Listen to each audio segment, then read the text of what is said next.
Tak kesorotan lain, saudara, korban keracunan makanan di Tasikmalaya, Jawa Barat bertambah menjadi 209 orang. Pemerintah Kota Tasikmalaya telah menetapkan kasus keracunan makanan ini sebagai kejadian luar biasa. Menangani terus bertambahnya korban keracunan massal, Dinas Kesehatan Tasikmalaya mengerahkan ratusan tenaga medis dan menyiapkan ruang perawatan darurat. Korban keracunan dengan gejala ringan menjalani perawatan di sejumlah lokasi, yakni puskesmas, ruang kelas sekolah dasar negeri Puspasari, dan sebagian dirawat di tenda darurat. Sedangkan pasien dengan gejala berat dirujuk ke rumah sakit.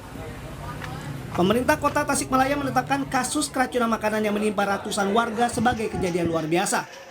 Dengan status ini, maka semua biaya pengobatan korban akan ditanggung oleh pemerintah Kota Tasikmalaya.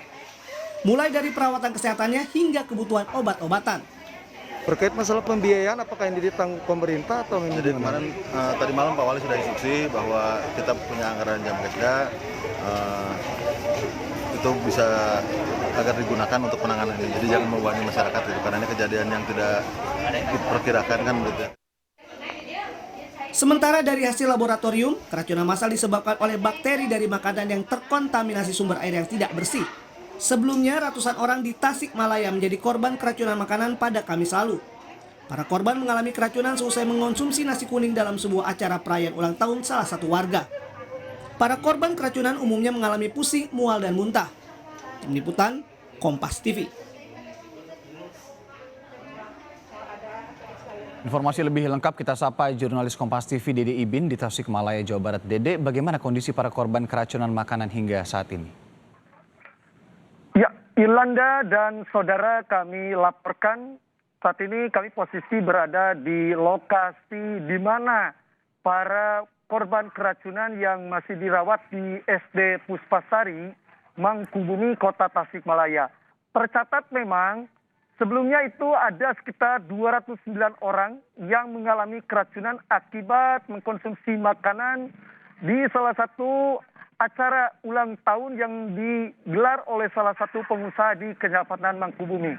Saat ini memang tercatat yang sebelumnya di ruang kelas SD Puspasari ini yang digunakan 6 ruangan dengan jumlah total 48 orang.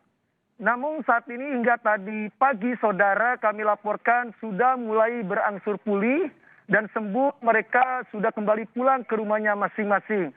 Jadi hingga saat ini catatan sesuai dari pihak Puskesmas dan Dinas Kota Tasikmalaya mencatat ada sekitar 22 orang yang hingga saat ini masih menjalani perawatan secara intensif di ruang kelas SD Puspasari. Dan kami juga informasikan, Ilianda dan saudara, ada sekitar 26 orang yang dirawat di Rumah Sakit Dr. Soekarjo Tasikmalaya karena pasien tersebut mengalami gejala berat. Namun tadi malam satu orang sudah mulai pulang dan hingga saat ini tinggal 25 orang yang masih mengalami perawatan secara intensif di Rumah Sakit Dr. Soekarjo Tasikmalaya. Dan kami juga informasikan, saudara, ini ada pasien yang memang jumlah total kesembuhannya itu ada sekitar 149 orang. Dan jumlah laki-laki dari jumlah 209 orang itu tercatat ada 90 orang dan perempuan ada 119 orang. Kemudian ada kelompok umur juga di sini dicatat oleh dari pihak Dinas Kesehatan Kota Tasikmalaya, ada korban balita sebanyak 25 orang, kemudian ada anak-anak juga sebanyak 58 orang, kemudian dewasa 106 orang. Seperti itu, Ilianda dan saudara, kami informasikan kembali ke studio. Baik, Dede. Dede, penyebab keracunan ini diduga adalah bakteri di makanan akibat sumber air yang tidak bersih. Apakah ada pihak yang diperiksa kepolisian di sana? Ya, Ilianda dan saudara, kami laporkan memang dengan penyebab saat ini hasil pemeriksaan Labkes Dinas Kesehatan Kota Tasikmalaya pada kedua tim casting dan Dinas Kota Tasikmalaya telah mengambil sampel berupa air dari rumah yang diduga penyebab keracunan ratusan warga ini, dan hasil temuan dari Pases juga ini memang ditimbulkan dari bakteri amuba atau salah satu E-kanol. Kemudian kami juga laporkan, jadi perlu luruskan informasi yang dapat barusan, saudara, dari Dinas Kesehatan telah mengambil sampel berupa makanan, nasi kuning, kemudian bekas muntahan, hingga makanan ringan yang rencananya untuk menguatkan apakah betul keracunan ini disebabkan dari bakteri. Namun belum bisa dipastikan, kami luruskan, belum dipastikan, sehingga hasilnya hari Senin, Dinas Kesehatan Kota akan memberikan informasi bahwa terkait keracunan apakah dari makanan atau memang dari sanitasi air, ataupun dari bahan-bahan makanan. Seperti itu Ilianda, dan kami juga laporkan hingga saat ini memang pihak kepolisian belum bisa menetapkan tersangka.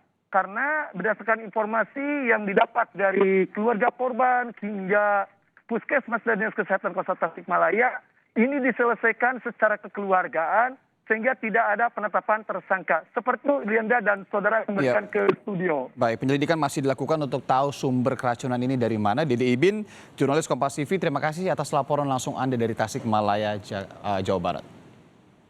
Saudara, usai jeda, ada informasi dari Pemprov DKI Jakarta yang rencananya akan mengumumkan apakah PSBB kembali diperpanjang atau masuk